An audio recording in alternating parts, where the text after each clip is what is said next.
Well, if you want a sense of just how anxious students are feeling here this lunchtime, just take a look at the queues. Hundreds of people have turned up throughout the course of the morning, hoping to get hold of antibiotics as a preventative measure. Now, the university had recommended people living in 2 specific halls of residence on site should come here as a matter of urgency, but many more have turned up. And some tell me once they get hold of any drugs, after that, they will head straight home back to their parents because they don't want to remain on site.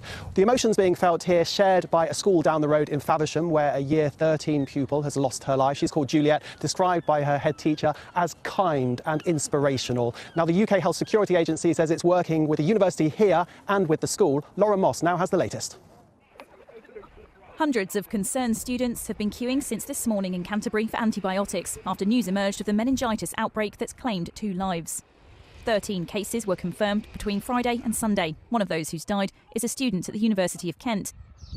The other is a year 13 student at Queen Elizabeth Grammar School in Faversham. She's been named by the school as Juliet, described as a much-loved member of the devastated community. She was a genuinely caring and attentive listener, a true friend who listened with warmth, respect and sincere interest to her peers and to our staff. In short, she was a lovely girl. Her beautiful smile, her loving nature and her sense of fun will be hugely missed. 11 other people are seriously unwell in hospital. The UK Health Security Agency says they're investigating a rapidly evolving cluster of cases in the Canterbury area. Most are aged between 18 and 21. We've been informed that we've been in contact with someone, so we're going to get the antibiotic, helps prevent it, but we're staying positive.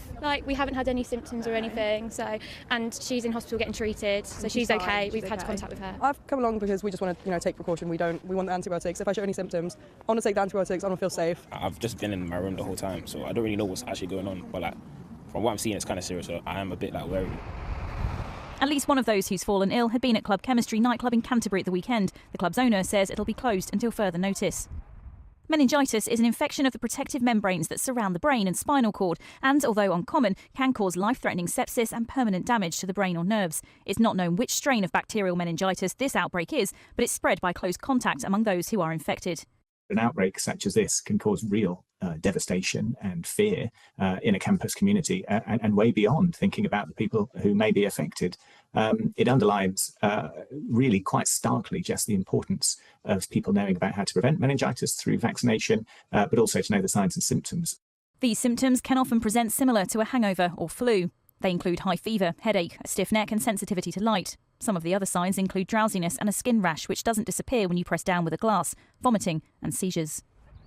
Around 30,000 people in the area are being contacted by the UK Health Security Agency. Anyone with any symptoms is advised to seek urgent medical help. Lauren Moss, BBC News. Well, Club Chemistry